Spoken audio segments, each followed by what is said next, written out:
This conference will now be recorded. Okay. Good morning, HOD sir, and good morning, Mustami madam.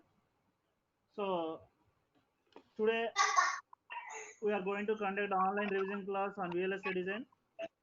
Before going to start my presentation, so the main outline I'm going to be displaying here, that is the introduction to ICs, Moore's law, VLSI design styles, MOS transistor, and the relationship between drain to source current versus drain to source voltage, the fabrications of NMOS, CMOS, BiCMOS, and the POS transistors, CMOS circuits, stick diagrams, and finally how to draw the layouts.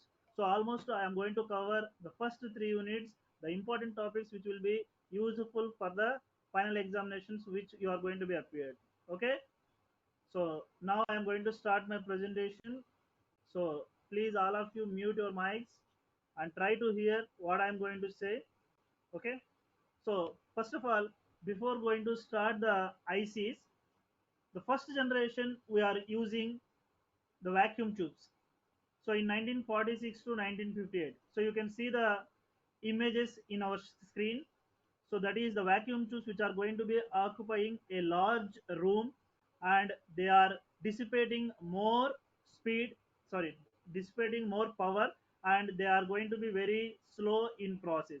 So that is the main disadvantage in the case of first generation vacuum tubes. After that, we are going to be having several development in the electronic industry, that we are going to be replacing the vacuum tubes with several electronic components, that is resistors, capacitors, diodes, transistors, manual switches, etc. Okay. So in the second generation, when the era of the transistor is introduced in 1959 to 1964, and the first transistor is developed by Bell Labs. Okay, and already you are aware about this, and it is the display of transistorized digital computer, which is a room size and very big in size, and it is a very complex structure.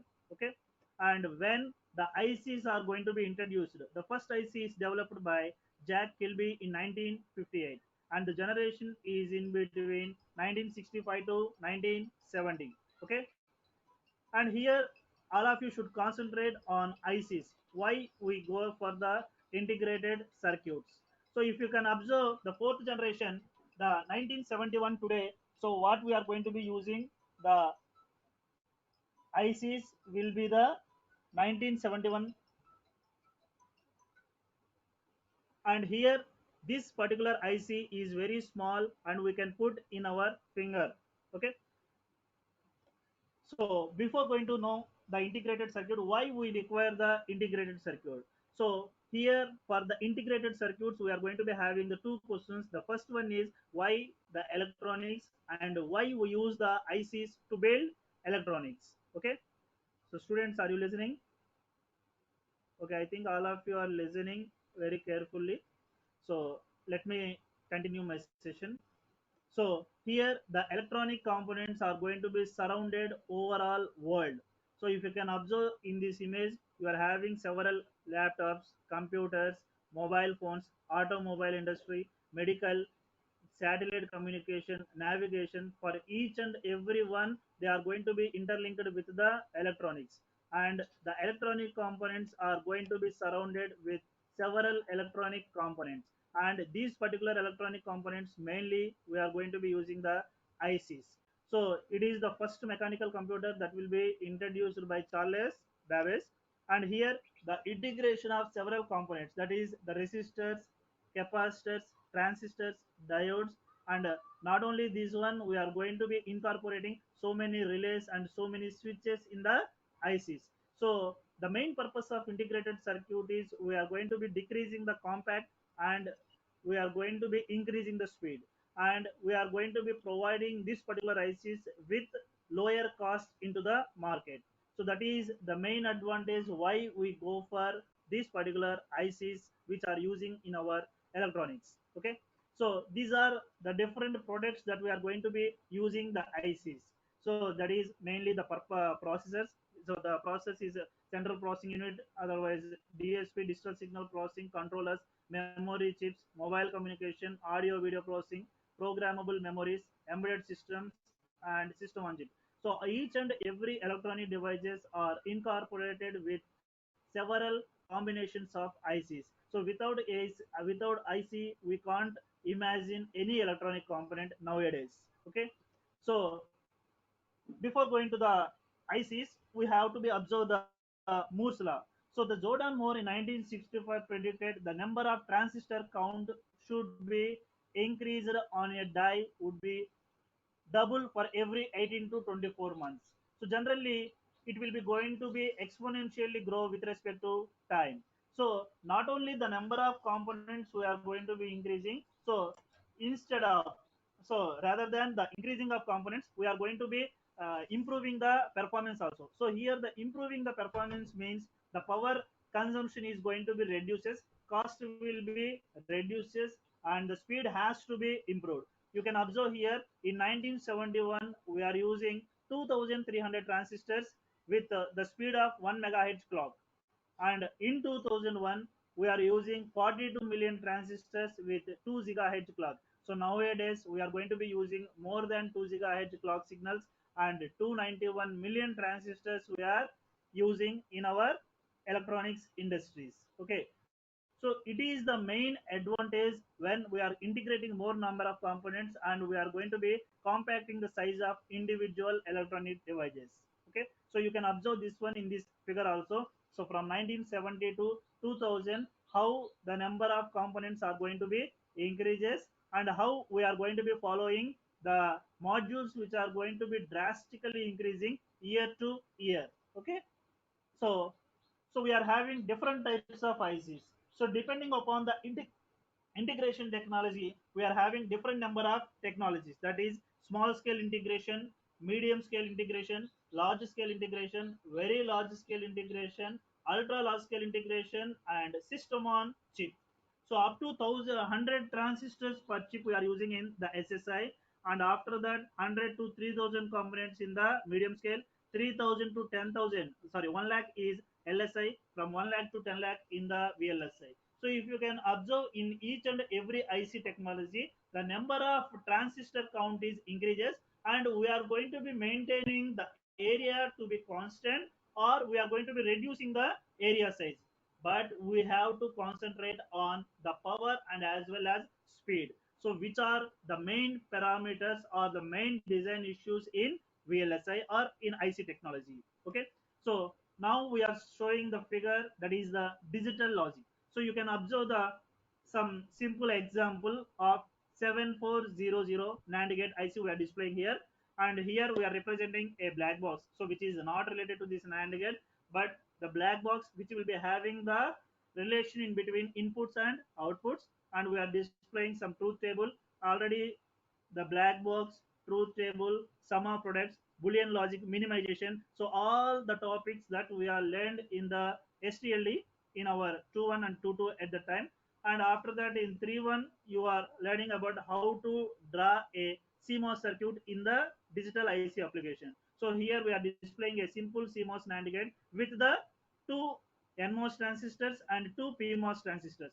So in this session we will learn how to write a CMOS NAND circuit, okay, and how it is going to be performing. And you can observe in the 7400, that is the four logic gates are incorporated in that IC. Okay, so that is a 14 pin IC. Seventh one we are using for the ground, and 14 pin for the VCC, and 1 2 are inputs, 3 is the output, 4 5 is the input, 6 is the output. So like that we are having the four logic gates which are incorporated in the IC, and each and every gate will be a combination of number of transistors that we can observe here. Okay, so here it is the design abstraction levels of ICs. So the first one we will be considering what is the IC, that we can consider as a system, and system, that is a IC which is a several group of components, and those group of components will be called it as a module. The module is having several number of inputs and the proportional appropriated output. The module is going to be formed with a number of gates. Okay, and the gate will be going to formed with a number of transistors. The number of transistors are going to be fabricated with several number of material components, that is n-type material and p-type material. So that error is going to be taken from the system to device level. So from the device level, in this VLSI session we will be observing from the device level how the fabrication is done, how the transistorizer one, and how the gate structure is going to be forming, and how we are going to be integrated the ICs. Okay, so it is the design style of VLSI. So already I mentioned that the main issues of VLSI circuit is performance, area, cost, time to market. So performance, what is the meaning of performance? Performance is nothing but, so if I am giving some sort of input to any IC chip or any die, so how much time it is going to be taken for the processing, and how good it is going to be given the corresponding output. So here the performance that we will be interlinked with the speed, and it will be interlinked with the how much power it will be taken and how much power it is going to be dissipated. So whenever you are going to be improving the technology size, you have to be concentrate on the performance. So performance is nothing but we have to decrease the power, we have to decrease the power dissipation, we have to increase the speed, then only we will say the performance of the integration technology is very good. Okay, and the next one is the area. So in olden days, already I showed in several images in the previous slides. So that is the first vacuum tube is going to be occupying a room. So whenever the technology is going to be improving, that you are going to be decreasing the size also. So whenever the size will be decreases, and the more compatibility and more comfortability for the electronic appliances, so always the technology is going to be leads depending upon how much area it is going to be occupying. And cost, so the number of components if you are going to be increases on a system, then automatically the individual components cost will be increases. But when we integrated on an IC, how good we are going to be decreasing the cost of IC, which will be easily available to the customers with a low cost.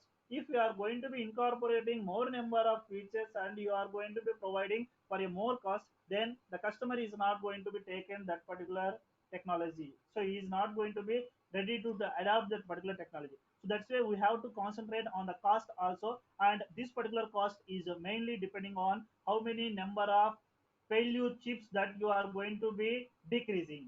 So that is generally the ICs are going to be done in the batch processing. So I think all of you are familiar about what is batch processing. For a NAND gate, we are not going to be simply design a NAND gate IC. So we are going to be doing several number of components for that IC. So because so the individual component will be having some sort of cost that will be bearing by it is going to be imparted for all the components at a time what you are going to be doing. Okay, so that is batch processing. So the cost what you are providing for the 100 components is same to the one component cost that you are providing. So that's why always concentrate on the cost also. And the next issue is the time to market. So whenever the demand is going to be happen, then only you have to release that particular ICs into the market. So if in time to market, so if you are not going to be released when the time or the situations needs of the technology, so then there is no use and there is no issue of VLSI chip what we are releasing into the market. So by considering all the issues, we are going to be having different styles. So that is the full custom, standard cell, gate array, FPGA, CPLD, SPLD, SSI. So full custom, what is the meaning of full custom? Full custom is nothing but the starting from the starting level, depending upon the application, the requirements has to be defined, and after the specifications what you are defining, you have to do the programming. After doing the programming, you have to synthesize, you have to simulate, and after that you will go for the back end of your IC fabrication. So that is you have to do the floor planning, placement, routing, all these parameters. So then whatever the end using what you are getting is mainly depending upon the requirement of specifications what you mentioned earlier. So that is in the full custom, the overall work what you are doing from the programming level or the requirements to the fabrication level is depending upon only one particular application. If you want to add or if you want to modify the corresponding IC for another application, it is not going to be possible in the case of full custom. Okay, so you have to be initially specify the specifications, and after that only the process is going to be start. So that's why we will be having the semi custom. In the semi custom, the half of the work will be done by the manufacturer initially, and you are going to be doing the programming and you are dumping the programming into that IC, and you can using that particular IC for a application. And if you want to update or modify that IC for another application, then you just change the program and again dump into that one, and you can use for another application. That is a semi custom. In the full custom, the first work will be done by the programmer and the next work will be done by the fabricator. Okay, but in the semi custom, the first work will be done by the fabricator and next the programming will be done. Okay, and the standard cell is a combination of several arrays, that is and arrays, PLAs, PALs, all these are under the group of standard cell. So next, gate arrays, FPGA, field programmable gate arrays, complex programmable logic devices, simple programmable logic devices, and small scale integration. If you can observe the performance, area efficiency, cost, flexibility, all has to be in within the mind whenever you are going to be integrated the several number of components which are using for our electronic industry. Okay, and it is the simple VLSI design flow. So already I mentioned that the first you have to design any IC, you have to specify what is the requirements. That is the system specification, and after that, depending upon the system specification requirements, you have to design an architecture, and for that architecture you have to write a functional design and logic design. So in the functional design and logic design, you are going to be taken several number of logic gates, what they are going to be performing is meeting our requirements or not. At individual stages, each and every time, it is going to be checking whether the requirements are going to be meeting or not. And after that, physical design. So already I mentioned that physical designing will be having the extraction of your circuit as a partitioning, and how you are planning, how you are placementing, and how you are providing the routing, and how what is the time closure that will be happening in the physical design. So after that, you are doing the physical verification. So whenever all these to be completed, then only you go for the fabrication. So the fabrication will be the end step in the VLSI design flow. And fabrication, you will be having several steps we will be discussing later. And next you go for the packaging, and before packaging and after packaging you have to provide the testing. So without testing, we can't release any ICs into the market. So because if the IC is going to be releasing into the market without any testing, and the user is going to be purchase that one, and he is going to be connecting in an module, and if it doesn't work, then the company reputation is going to be lost. So that's why each and every time whenever you are going to be releasing the IC into the market, before packaging or after packaging, you have to provide the testing. The testing process is the most crucial point or the most crucial era in the VLSI design. And after that, you are releasing the chip into the market. So it is the VLSI design flow. And so in the VLSI design flow, so we are saying that the fabrication, the number of MOS transistors we are going to be using for the ICs. So metal oxide semiconductor, it is a voltage control device. Okay, it is a voltage control device, and the MOS transistors we are preferably taken in our ICs. So generally the MOS transistors are classified as NMOS transistor, PMOS transistor, CMOS transistor, and depending on the requirement and depending upon the fabrication, we are using several number of MOS transistors. Okay, so the figure that I am displaying is a simple NMOS transistor. You can observe here the substrate, that is the P substrate with N diffusions, gate, source, drain, terminals. Okay, so here now we are going to be observing how the MOS transistor is going to be work. So simple NMOS transistor. So generally the MOS transistors will be operated in two modes, that is enhancement mode and depletion mode. If you hear the figure what I am showing is a NMOS enhancement mode transistor. So you can simply observe that here in the NMOS enhancement mode transistor, there is no channel in between source and drain underneath the channel. Okay, so here, a polysilicon gate is deposited on a layer illustration over and in between the source and drain.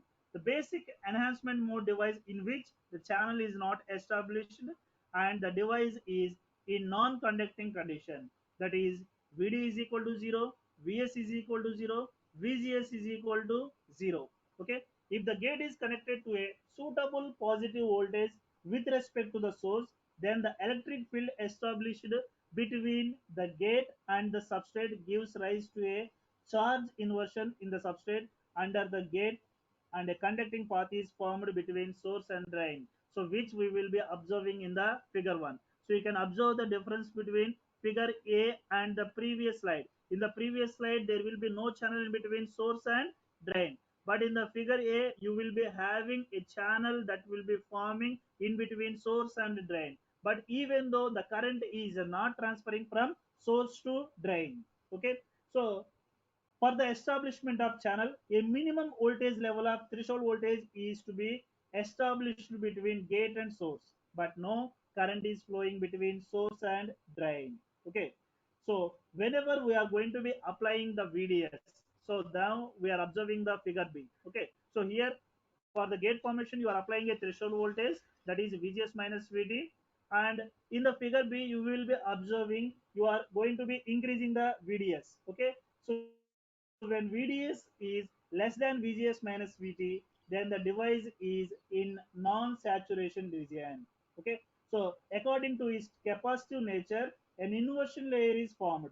An inversion layer is formed, and when a positive gate voltage is applied, which acts as a channel to pass the current between source and drain. Okay, so the channel declines towards the drain. This region is called resistive region. So you will be observing the changes what I am saying in the figure B. So here the channel is going to be declined towards the drain terminal, and it will be considering as a non-saturated region. Okay, so it is also considered as a resistive region.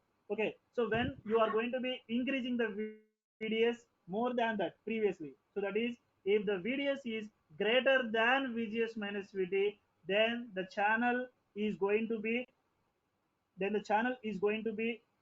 forming a pinch of region. Okay, so here you will be observing when VDS is increased to a level greater than VGS minus VT, then insufficient electric field available to give rise to an inversion layer to create a channel. Okay, so this will be observing in the figure B. So due to this, a high resistance will be observed and a constant current source will be observed, which one is known as a saturation region. Okay, so in the figure B we will be saying as a non-saturated region, and the figure B will be a saturation region, so that you can easily observe the difference between figure B and figure C. Figure B, there will be a inclined channel inversion layer towards the drain, but in the figure C you will be observing some sort of gap. This particular gap will be formed due to the increase of VDS.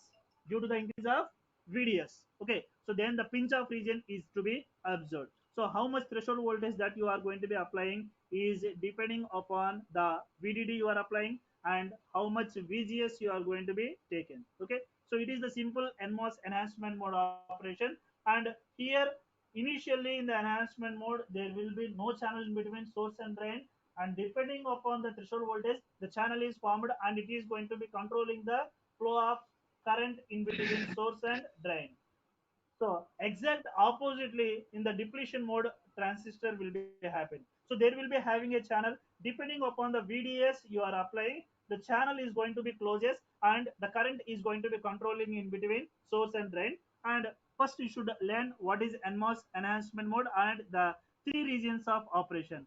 So in the examination point of view, all of you should concentrate on the enhancement mode operation. Okay, and now we will see how the relation in between IDS and VDS. So generally already we told that The mass transistor is based on the principle of how much voltage that you are going to be using on the gate, and which will induce a charge in channel between source and drain. Okay, so which may be caused to move from source to drain under the influence of electric field created by voltage VDS applied between drain and source. Okay, so here the main purpose of this one what we are discussing here is how we are going to be observing the relation between IDS and VDS. Okay, here the charge induced is dependent on the gate to source voltage, that is VGS, and IDS dependent on both VGS and VDS. So now we are showing a figure that is a cross sectional view of MOS transistor. So here I am displaying that IDS is equal to QC by tau. What is IDS? Drain to source current. QC is charge induced in channel, and tau is electron transit time. So the electron transit time T tau the is considering as the ratio of length of channel and the velocity. That is already we know T is equal to L by V. So but the velocity V is equal to mu into EDS. What is mu here? Mu is electron mobility or hole mobility. So either it is to be a mu n or mu p. Okay. So EDS, that is electric field that will be developed in between drain to source. EDS is equal to VDS by L. Okay. So we will substituting the EDS, that is VDS by L, in the V is equal to mu EDS. Then what will happen? V is equal to mu. What is EDS?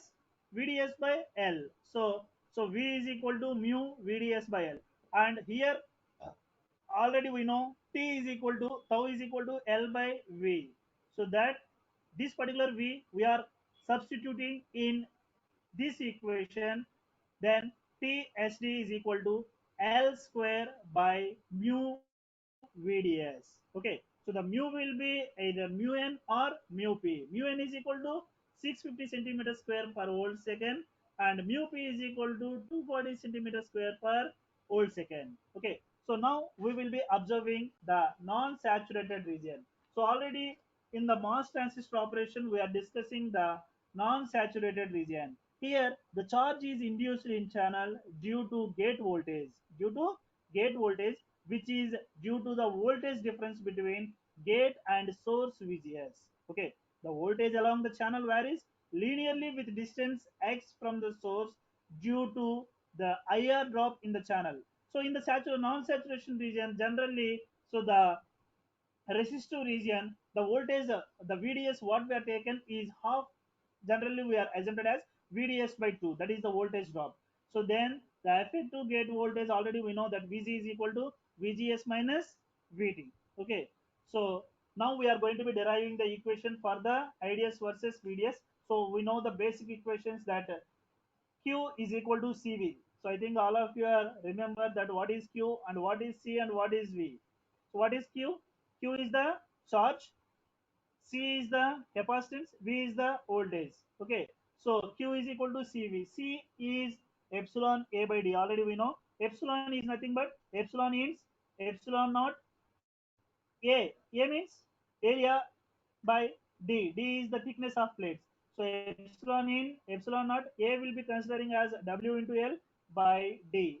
So we know already V is equal to ED. So by substituting all these parameters, you will be getting a charge. So already we say that charge per unit area QC is equal to EG epsilon ins epsilon naught WL. Here what is QC? Charge per unit area. EG average electric field gate to channel. Epsilon ins is relative permittivity of insulation between gate and channel. Between gate and channel. So that is approximately we will be taken for silicon is 4.0. Okay, and the epsilon naught is permittivity of free space, approximately 8.85 into 10 power minus 14 farads per centimeters. Okay, so already we know all these parameters: epsilon g, epsilon ins, epsilon naught, EG, W is width of the plate, L is the length of the channel. By substituting all this one, you will be getting an equation: EG is equal to VGS minus VT minus VDS by 2 by D. Okay, so all we are going to be substituting in the first equation QC. So then you will get the QC is equal to epsilon ins epsilon naught WL by D into VGS minus VD minus VDS by 2. Okay, so here already we know that IDS. So IDS is equal to, what is IDS? IDS is equal to QC by tau. So here QC already we know, tau is nothing but L square by mu VDS. So by substituting all the previous equation, we will be getting the equation IDS is equal to epsilon ins epsilon naught mu by D into W by L into VGS minus VT into VDS minus VDS square by 2. Okay, so that is the finalized equation. We are going to be observing in the IDS versus VDS relation for the non-saturated region. So in the examination point of view, so all of you practice the non-saturated region and resistive region, saturated region equations, which will be the most important in the final examination point of view or in the MTech also, whatever it is. And here it is the non-saturated region, and here epsilon ins epsilon naught mu by D we are going to be replacing with a constant called K. Okay, so then the equation is changes as K into W by L into VGS minus VT into VDS minus VDS square by 2. Okay, so it is for the non-saturated. Now, so already we said that beta already it is a constant parameter, beta is equal to kW by L. So depending upon the requirement that will be asking in the problems, you will be having either beta value, either you will be having the K value, otherwise you will be having some mu value or D value. Then you have to calculate the IDS versus VDS. Okay, so in the saturated region what will be happen is the VDS is gradually increasing, and the increase in VDS is, if it is equal to VGS minus VT or more than that, then automatically we will be observing the current is going to be maintained as constant, that we will be saying as it is in saturation region, that we are displaying here. The current through the channel remains fairly constant for any further increase in VDS. So just in the non-saturated region, whatever the equation that you calculated, just replace where VDS is observed. So VDS is equal to VGS minus VT. So then automatically VGS minus VD square minus VGS minus VD square by 2. Then finally you will get the equation IDS is equal to KW by L into VGS minus VT whole square by 2. And we know KW by L that we will be replacing with a beta, then beta into VGS minus VT whole square by 2. So it is the important derivation IDS versus VDS in our MOS transistors. Okay, so so till now we have discussed that what is ICs and what is the need of ICs, what is Moore's law, what are the different MOS devices we are having, and how the MOS transistor is working, and the IDS versus VDS relationship. Now we will move on to the fabrication point of view, how the MOS transistor is going to be fabricated. So before going to this one, the MOS transistor fabrication, generally we will be having several processing steps. That is, we have to do the oxidation, we have to provide photolithography, etching, diffusion, ion implantation, metallization, encapsulation.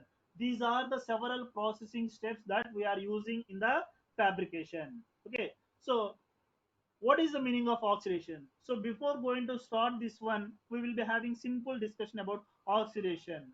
So oxidation is nothing but some oxygen is going to be flowing on the silicon wafer. So then the temperature is going to be a major criteria to form a oxidation layer on the silicon wafer. So the natural oxide of silicon is in the form of silicon dioxide, that is SiO2, with respect to CMOS fabrication. So it is the most important one. So generally the oxidation, already we will be discussed in the classroom that the oxidation is two types, that is dry oxidation and wet oxidation. So whenever you will be requiring a thin oxide layer, you will go for a dry oxidation. Whenever you will be requiring a thick oxidation, then you will go for a wet oxidation. Okay, so I'm not going to waste much time here, and we have to cover so many topics. So that's why simply I am moving from the oxidation. Okay, so if we go for the fabrication process, you will be observing all the processing steps. So already we say that oxidation, photolithography, etching process, diffusion process, ion implantation, and how the metallization and how the encapsulation will be done. Okay, so here in this figure we are showing a NMOS fabrication. Okay, NMOS fabrication. So generally the MOS transistor will be having four terminals. So already we know that, that is source terminal, gate terminal, drain terminal, and the fourth one is substrate. Generally the substrate one that we will be considering as a body. Okay, so which will be used for to avoid the body effect in several cases that we will be discussed later. So here how the NMOS fabrication will be done. So for the NMOS fabrication, generally we will be requiring a P-type impurities. We will be requiring a P-type impurities. So depending upon the type of MOS transistor, you have to take such type of silicon wafer, and that particular wafer you have to provide the impurities, that is the P-type impurities, depending upon the dosage that you requiring for the MOS transistor.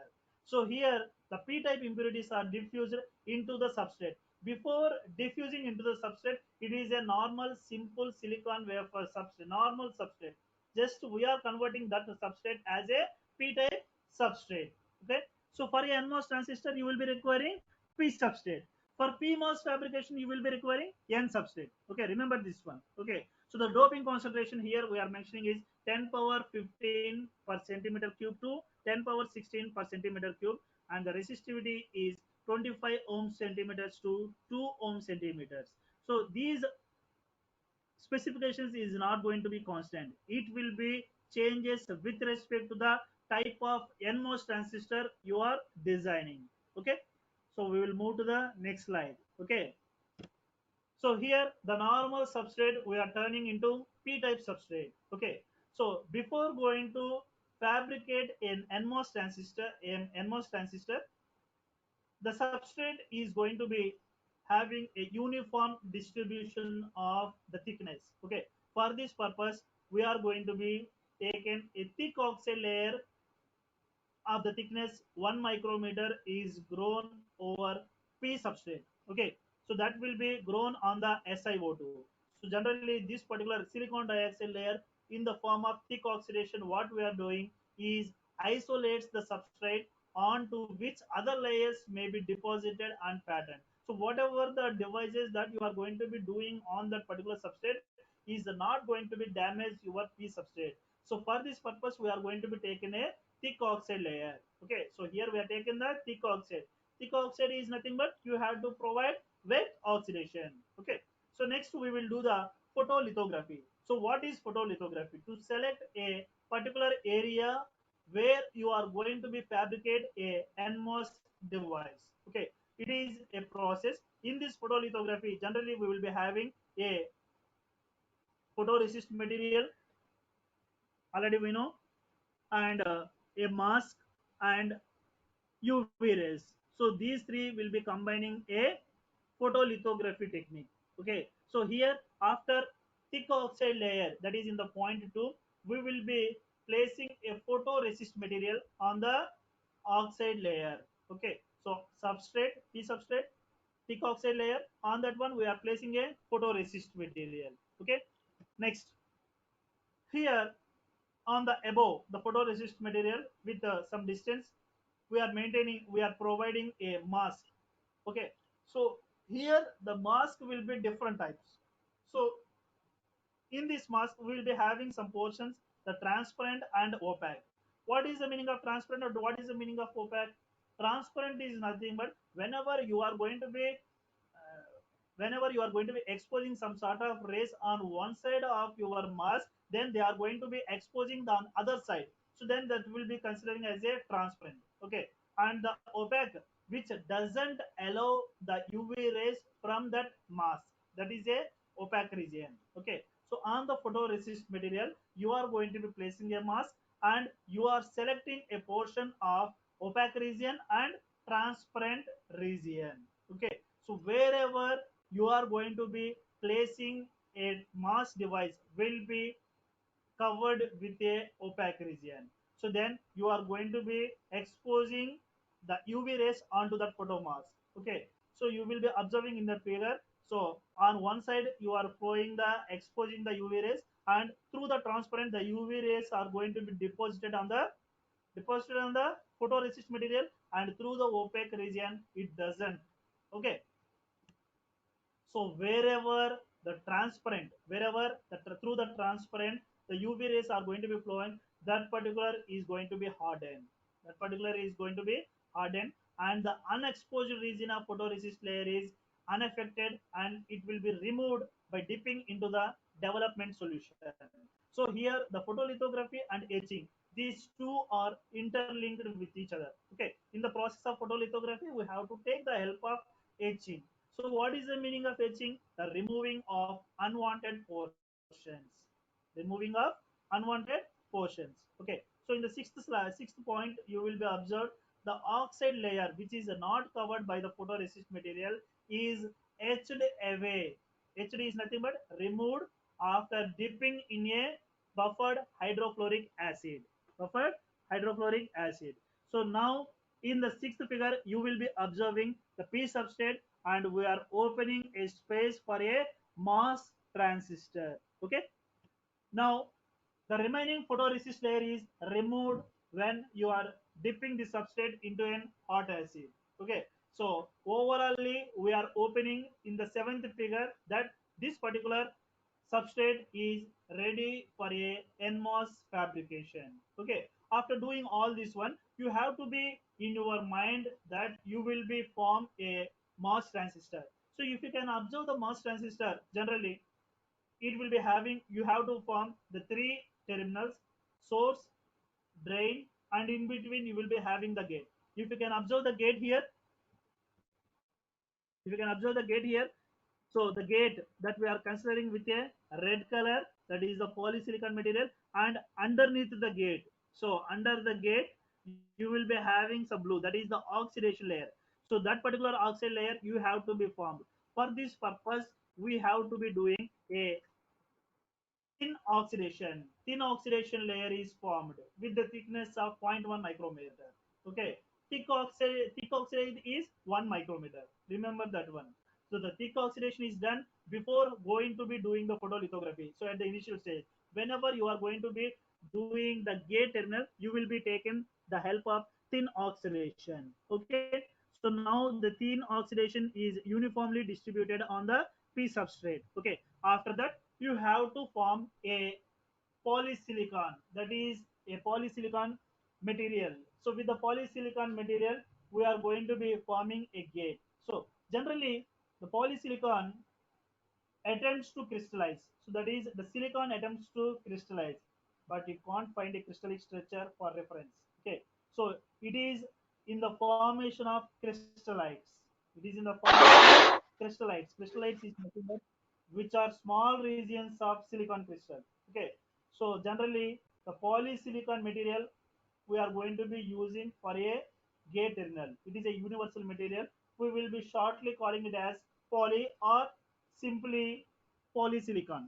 Okay, polycrystal silicon also we will be call it as. Okay, so now after forming the gate material, you have to select where you will be requiring the gate, and for this one again you have to do the photolithography method. Okay, so photolithography method is nothing but first step is you have to form a photoresist material. So that is with the black one we are representing here, that is a photoresist material, and you are placing a mask, you are selecting the opaque region and transparent region. So you will be observing that UV rays are going to be flowing here. Okay, so wherever the UV rays are exposed on the mask, and if they are going to be exposed through the mask, so then that particular area is going to be hardened, and the remaining one will be very softened. Okay, so here you are selecting this particular portion for a gate terminal. You are selecting this portion for a gate terminal. Okay, and you are going to be removing the unexposed region. So in the etching process is nothing but you have to use the buffer acid, you have to hydrochloric acid, you have to dip into the hot acid. So then generally the unwanted portions are going to be etching away from this one, and you will get the finally a gate terminal is forming. We will be forming a gate terminal. So it is the process how we are going to be removing the individual steps of your etching process. Okay, so in the first 12th one, the polysilicon layer is which is not covered by photoresist material is removed. In the 13th one, when you are going to be when you are not using that particular one, that is the unexposed region what you are having is going to be removed. That is the thin oxidation what you are going to be having in surrounded by the gate tunnel is going to be removed here. Okay, so after that, for the end diffusion you have to be done. So the source terminal will be having the end diffusion and drain terminal will be requiring the end diffusion. Okay, so the end diffusion gas particles are going to be exposing onto that substrate.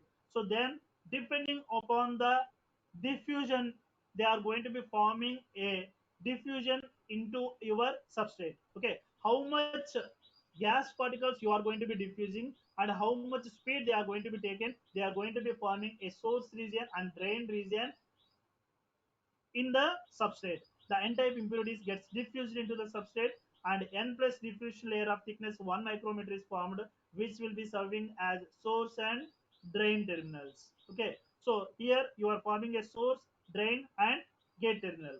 So what is the next one? We have to do the metallization. So what is the meaning of metallization? You have to take the contact cuts from the source, drain and gate terminals. Okay, so that for this one also you have to take the help of thick oxide layer. So again you are going to be deposited an entire surface with the thick oxide layer, and you have to use the photolithography and etching process to select the areas where you are providing the metallization.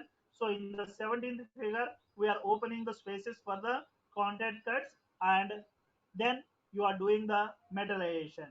So then from this one you are to be considered the source terminal, gate terminal and drain terminal.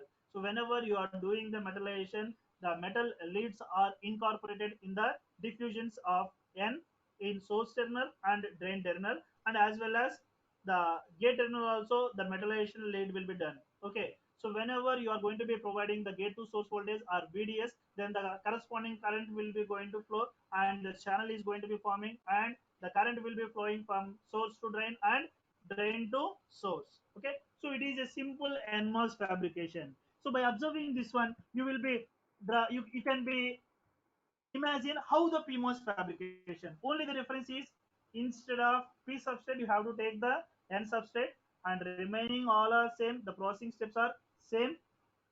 Remaining all are same. Here same, same, same. And here for the PMOS fabrication, instead of N diffusion particles, you have to use P diffusion particles. That is only the difference.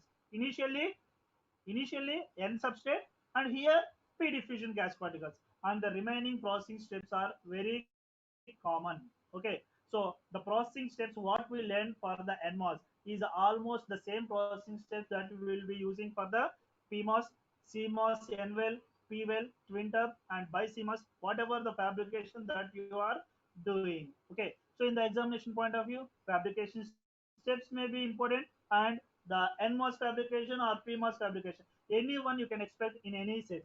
Okay, and already we will cover this one, and next we will move on to CMOS technology. CMOS is nothing but complementary metal oxide silicon or semiconductor technology. Okay, so here the CMOS is a combination of both NMOS transistor and PMOS transistor. Okay, so for a CMOS you will be requiring both MOS transistors, NMOS and PMOS. Okay, so if you are forming an NWEL and CMOS, then that is a NWEL CMOS process, and if you are forming a PWEL, and then that is to be a PWEL CMOS process.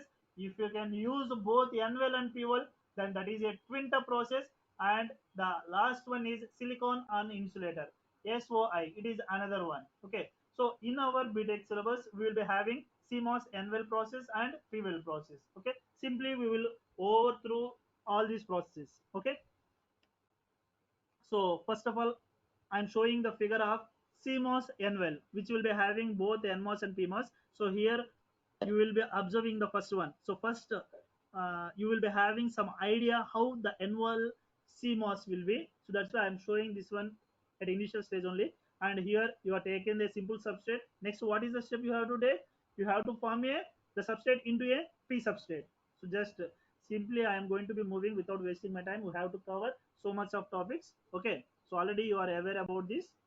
So here substrate we are taken and converting it as P substrate, thick oxide layer forming photoresist layer, and first initially we have to form well. Okay, so for this well we are taken the opaque, transparent, and photo mask. Okay, photolithography technique, we are opening a space for n well. Okay, we are diffusing an n well here. So for this one, either you can take the help of diffusion or you will go for the implantation. So implantation uh, is another process of diffusion that we will be generally using in depletion mode transistors. Okay, so not only in the depletion mode transistors, we will be using in the well structures also. Okay, so here we are forming an n layer and thin oxide layer is forming for the gate terminal, and on this one we are using a polysilicon material for the formation of gate terminal, and we have to form the two gates here. One is for NMOS and one is for PMOS. Okay, so that's why we have to use photolithography method. Okay, in the photolithography method you have to be taken the photoresist material, photo mask, and after that etching process. Okay, so the entire surface is covered with photoresist layer, and you are selecting a portions for the gate terminal. So you will be observe. So already we learned in the NMOS fabrication, and here you are forming the gate terminals. So which is one for anvil and another is for P will, another is for P substrate. So for the P substrate you have to be considering the NMOS, and for the anvil you will be considering the PMOS. Okay, now you are opening the spaces for the source and drain terminals for your both NMOS and PMOS. Okay, so for the N well, by placing N plus mask, N well and diffuse N type impurities gas particles on the substrate. So you will be incorporating N diffusion. So here the gas particles either that is to be N type or P type, we will be done exposed at a time on overall surface. Okay, just you have to opening the spaces where you required. Okay, so here from this one you are forming an diffusion in the P substrate, and later on N mask. So previously is N plus mask, here it is N negative mask. Okay, so now P type gas particle will be diffused into the N well, and you are forming a P diffusion. Okay, N diffusion and P diffusion. So P diffusion in N well.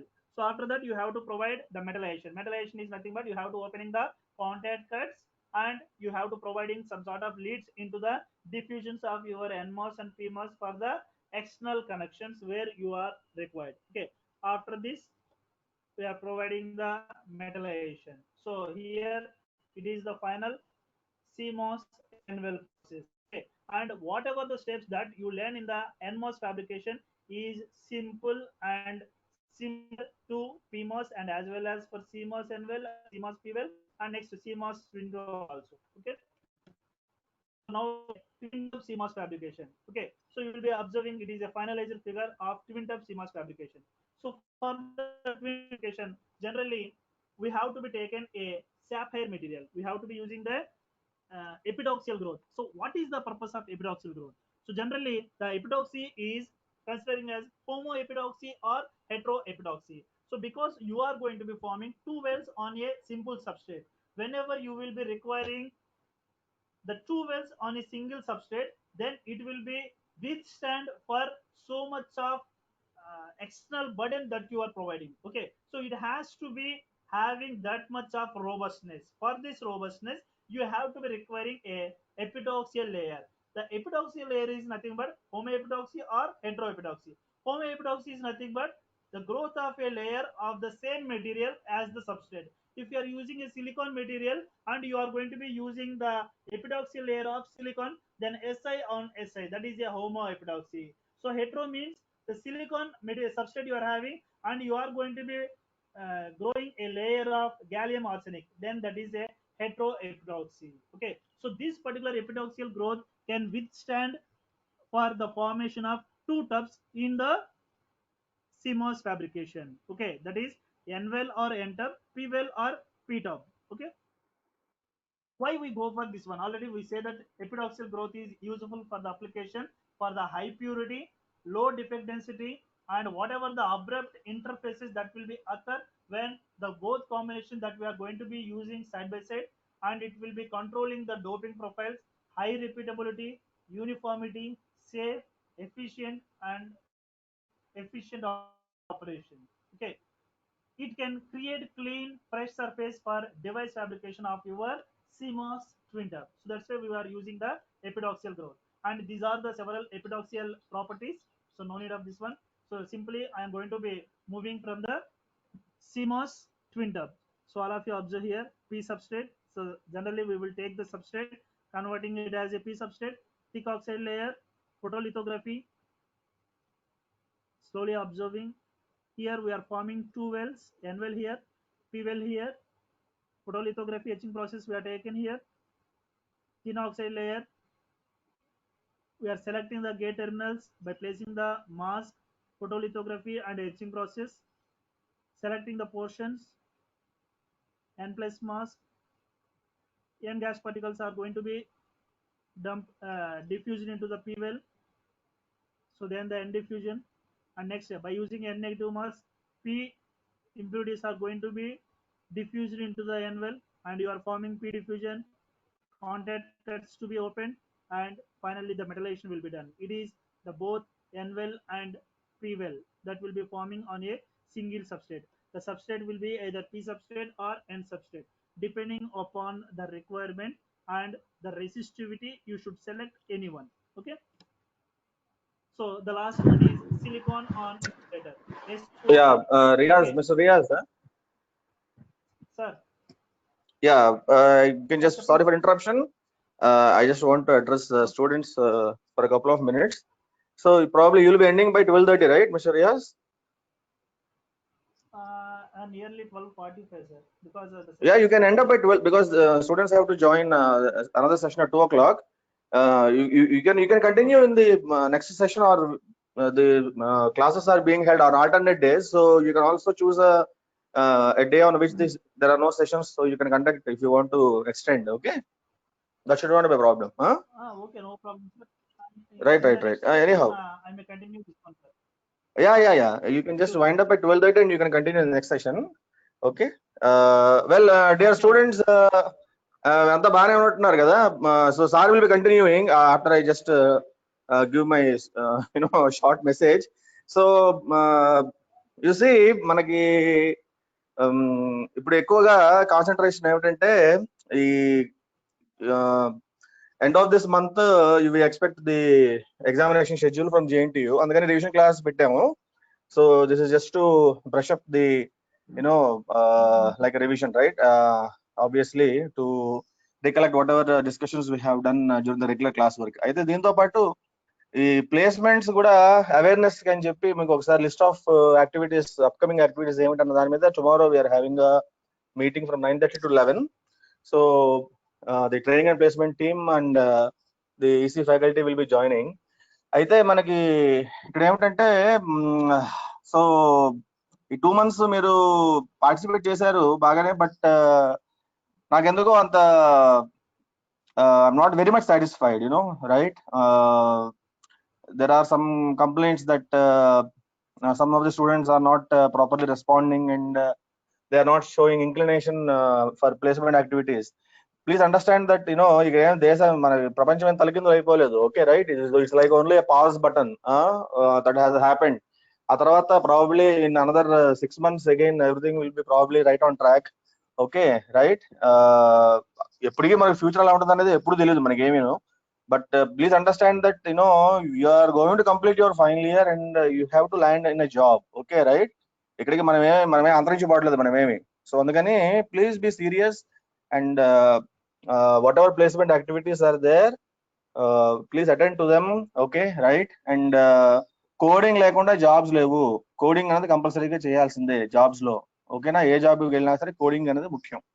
So అందుకని ఎవరన్నా మనకి Java మనకి ఎందుకురా, లేకపోతే ఇంకోటి మనకి ఎందుకురా అని చెప్పి మనకి అవి చేత కాదు. ఇట్లాంటివి ఏమన్నా మాట్లాడితే కనుక just ignore them. Okay, right. Learn the coding wherever is required. Okay, right. My training placement team, they are using all the resources. Okay, right. In giving you access to various platforms where you can practice programming kada. Edest, box ivanni unnai kada programming platforms, if I'm correct. Okay, right. So ఆ participation అనేది మనకి EC పిల్లలు చక్కగా participate చేస్తున్నారు అనేది ఒక మంచి ఇది రావాలి. మామూలుగానే మనకి మంచి పేరే ఉంటుంది, దానికి నేను కాదనట్లేదు కానీ, బట్ సంహౌ కొంచెం ఏదో లాగింగ్ జరిగిందని అనిపించింది నాకు ఈ పాస్ట్ 2 months నుంచి. So better late then never. Okay, so don't get disappointed, don't get depressed, don't get discouraged. Okay, right. Please spend as much time as possible for your placement activities. Okay, right. And for competitive examinations, if you are preparing, please we have it self motivation important. వేరే వాళ్ళు ఎవరో మిమ్మల్ని motivate చేయడం కాదు point. You should be self motivated. Okay, so that's what is the point. Emma, you're all grown ups. Okay, please participate actively. Okay, right. Anyone would like to speak? Turn on their mics. చాలా కాలం అయింది మీతో మాట్లాడి. అంత C section వాళ్ళే కదా, ఎవరు ఉన్నారు ఇక్కడ ఇంకా? మస్త్ there are many participants are there. Okay, Rajalakshmi, Srilakshmi, me, Navya, though I'm in touch with your CR.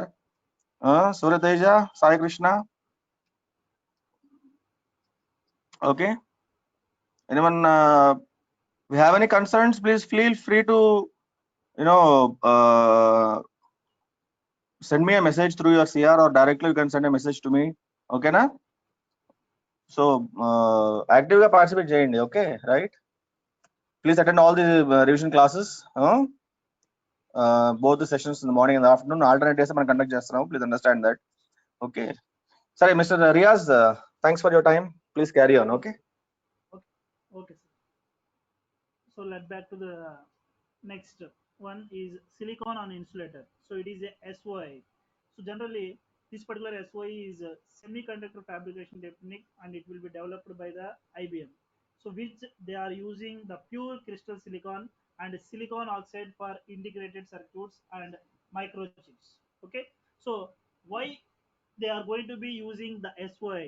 So because it is going to be decrease the parasitic capacitances whenever you are going to be incorporating more number of components on that device. So because the parasitic capacitances are going to be affecting the performance of your device. Okay, so because the speed is going to be automatically reduces if you are going to be having the more parasitic capacitance. To decrease this one, we are going to be using an SOI process. Okay, so the SOI, silicon on insulator, generally it can be done artificially, and it will be available with a natural material also. Okay, so it is a SOI fabrication process. So we are having different methods how we are going to be doing the SOI. So in the first one, you will be observing the annealing of oxygen ions, that is the buried oxide we are having, and the SOI wafer we have to be taken. Okay, so it is one type of one. And in the figure 2, you will be observing that a simple silicon wafer and doing the oxidation, and another silicon wafer doing the oxidation, and those two wafers are going to be bounded in opposite directions, and you are going to be cutting the above portion, and you are forming a SOI wafer. Okay, so it is the artificially you are going to be doing the SOI, that we will be simply say as smart cut SOI technology. So it is the artificial one. If you are not going to be interested for the SOI with this artificial one, then you can go for a sapphire material, which is very rare and costliest material. So that is silicon on sapphire material. So that will be used for the SOI process. Okay now. So already here we are indicating. So in the twin tub you are using N well and P wells. Okay. So well or tub means you are going to be doing the N structure and P structure into the substrate. But in the SOI process, we will be having the islands. So what is the meaning of island? Already we know. So where the earth is, where the land is surrounded with the water, then we will be call it as a island. Okay. Simply on the substrate, you will be forming an island. That is N island, P island, and in the N island, you will be forming a PMOS transistor, and in P island, you will be forming the NMOS transistor. Then by combining these two, we will be using that it as a CMOS SOI technology. Okay, so here there will be no N wells and no P wells. So already I mentioned that because of SOI, the parasitic capacitance is going to be lowered and automatically the speed is going to be increased. Okay, so when there is a no parasitic effect, then there is no latch-up problem, no body effect, and it will be give the most high performance, that is the speed will be going to automatically increases. Okay, so these are the advantages of SY what I mentioned earlier. Okay, so next one is BiCMOS fabrication.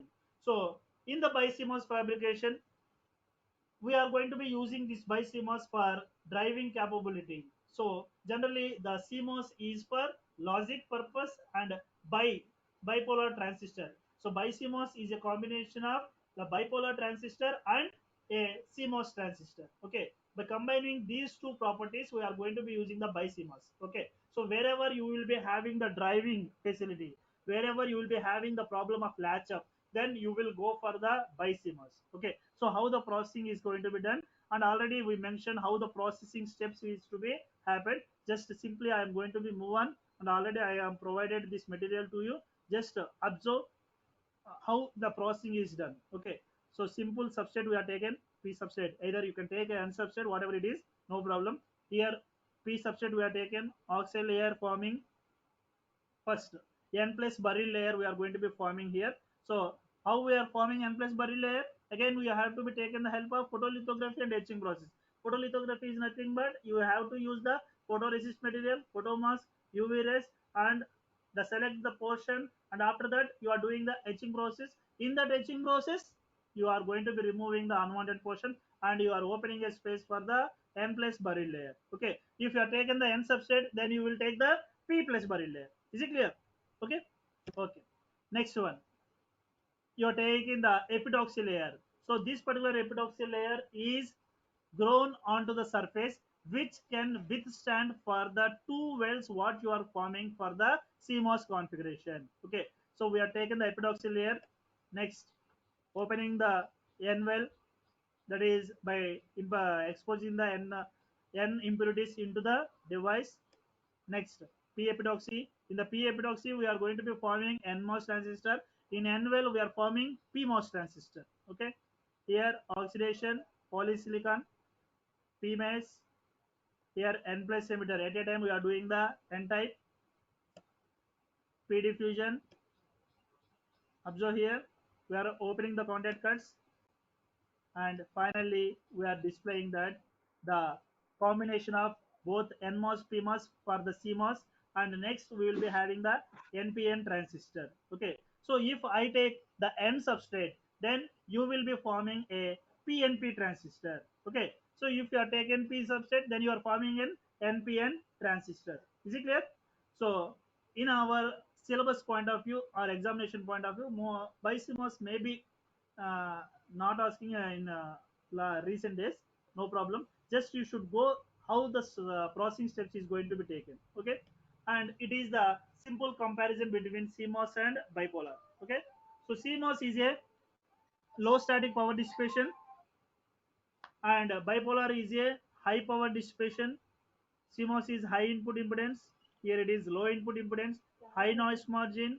In bipolar, low noise margin, high packing density, high delay sensitivity, low output drive current, and the bidirectional capability is the most important characteristic in our CMOS because the source and drain should be interchanged. But in the case of bipolar, if you are having the both uh, emitter base collector, so depending upon the doping concentration, if you are using the emitter for one purpose, and it is always emitter, and the base is uniquely it is base, the collector is uniquely it is collector. Okay, so we can't change these particular pins. The emitter can't be used as a base, the base can't be used as a collector, and the collector can't be used as a emitter. Okay, so assumptionally the bipolar is a unidirectional, and but CMOS having the source and drain terminals will be bidirectional. Either source can be using as a drain or drain can be using as a source. Okay. Now we will move to the pass transistors. So just simply our time is going to be running, and within 5 minutes I am going to close our topic, and the remaining topic I will continue in the next session, when will be on mostly on next Wednesday. So on next Wednesday we will cover the remaining topics of our third unit, and we will move to the 4 and 5, so which are very simple and very less topics in the 4 and 5 units. And now we will observe what is pass transistor. So generally the transistors can be used as switches. What is the meaning of pass? So for example, if I am having some pen, I have to give to some another person. So in between we are having a person. By giving that particular pen to that person, and we are going to be giving the pen to the destination point where we require. Okay, so here the pass transistor is nothing but the passing of the signal from one end to another end with in the presence of gate terminal. Okay, so that is the simple NMOS transistor we will be using as a pass transistor. So in here we are having the source, drain, gate, and NMOS and PMOS. So you will be observing the NMOS transistor is good at passing 0, good at passing 0, and not good at passing 1. But PMOS having good at passing 1 and not good at passing 0. So not good at passing means the degraded. What is the meaning of degraded? So if I am going to be given the 1 to the gate terminal of our NMOS transistor, then what will happen? The pass transistor will be affected with threshold voltages. Due to threshold voltages, the voltage levels are going to be decreases. So the voltage levels are going to be decreases, then the exact what you are given as a input voltage is not going to be appearing at the output. Simply simple example is, if I am having an ice cube in my hand, if I am going to be passing to a 2 or 3 peoples, then automatically the ice going to be melted, and at the last stage you will be having the size will be very decreased rather when I am going to be having in my hand. Okay, so the ice cube size is going to be decreases. So that is the degraded of ice cube is to be held when you are passing this particular signal from one end to an end, that is degraded. So that's why we will be saying the NMOS is degraded, one will be observing, and PMOS will be having the degraded 0. Okay, so due to this facility, these particular transistors that we are using in the multi-stage circuits. Okay, so already we are mentioning this one. The pass transistors produce degraded outputs.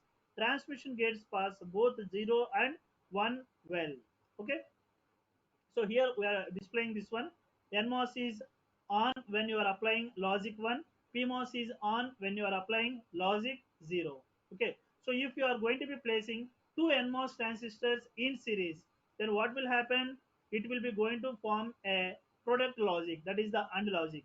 If you are placing the two NMOS transistors in parallel, in opposite to each other, then they will be forming a OR structure, that is to be a OR logic. Okay, so here we are simply showing with respect to the switches.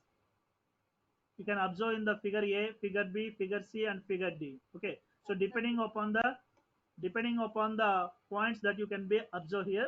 Okay, so when it is to be on and when it is to be off, already we have provided this material to you, and you can go through that one, and if you have any doubts you may ask at any time. Okay, so already we mentioned that the VDD and ground rails. Rails is nothing but the power supplies. Okay, the power supply rails we will be saying. The NMOS is passed at a strong 0, but degraded or weak 1. PMOS is strong 1 and degraded or weak 0. Okay, so for the pull down network we will be using the NMOS. For pull up network we will be using PMOS. Okay, so depending upon the logic, you have to use the MOS transistors either series or parallel. Okay, so here it is a simple switch model which will be using here, and here it is to be, if I am applying Vin is equal to L, what will happen? Vin is equal to L. L is nothing but you can observe the logic 0. So when you are applying the logic 0, then the PMOS transistor is going to be on and NMOS transistor is going to be off. Then what will happen? So 0, it is off and it is on. The VDD is going to be flowing like this one, and it will go to the V out. That is, for 0 you will be getting the logic as 1. So that is 0 you are given as 0 input, and 1 you are getting the inverting logic is to be held here. Okay, so here in the figure B you are applying the logic 1. For this logic 1, the NMOS transistor which is in the pull down network is on and PMOS is going to be off. Then there is no path in between VDD and V out. That is, the supply is not going to be held here. And you will be observing that high output is going to be considered, which will be make the NMOS transistor as on, and the supply is through the high to low towards the ground, and no output is going to be observed at the output. So then for the Vin is equal to high, for the logic 1 you will be getting the logic 0 output. So for the logic 0 you are getting the logic 1, so that it is acting as a simple switch and it is a inverter. Okay, so it is the symbol. So previously we are displaying with the switches, now we are replacing with the transistors. Okay, so NMOS transistor and PMOS transistor. Okay, so before going to do the CMOS circuits, before going to do the CMOS circuit, all of you should be observe that the NMOS transistors will be kept in pull down network only, and PMOS transistors will be kept in pull up network only. Okay, so whatever the combinations that you are taken in the NMOS, if it is series, then oppositely in the PMOS you have to be taken in parallel. If you are taken NMOS transistors in parallel at pull down network, then you should take the PMOS transistors in series at pull up network. It is the most important point of view. Okay, and whatever the logic that you are going to be forming is the inverting logic. So preferably we are taken the inverting logic rather than pass transistor logic, because because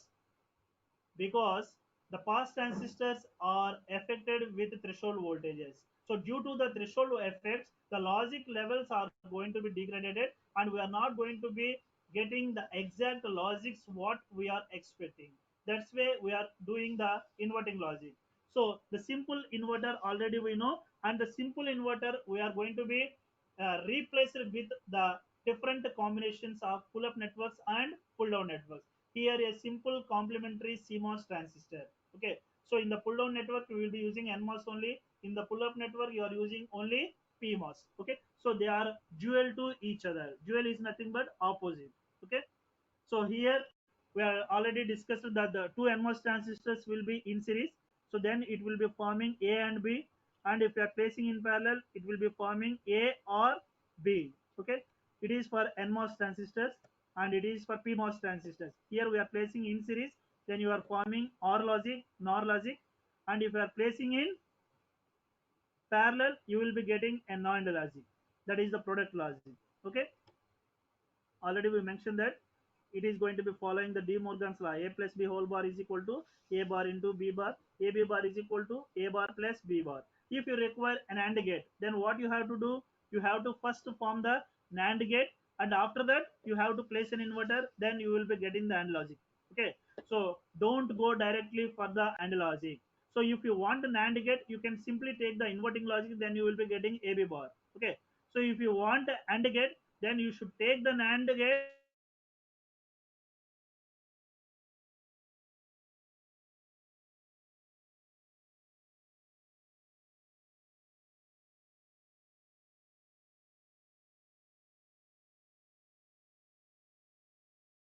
directly for the AND logic. So here we are already discussed that the NMOS transistors will be taken in series at pull up network,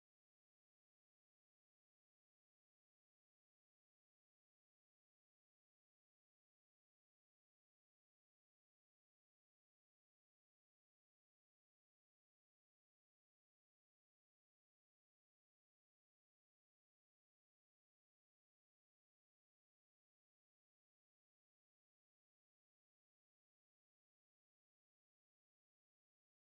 Okay, so here CMOS inverter.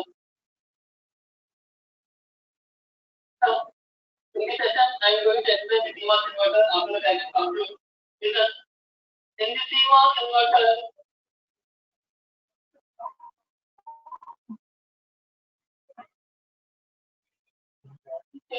In this case also, I can have the metal political meeting and block and we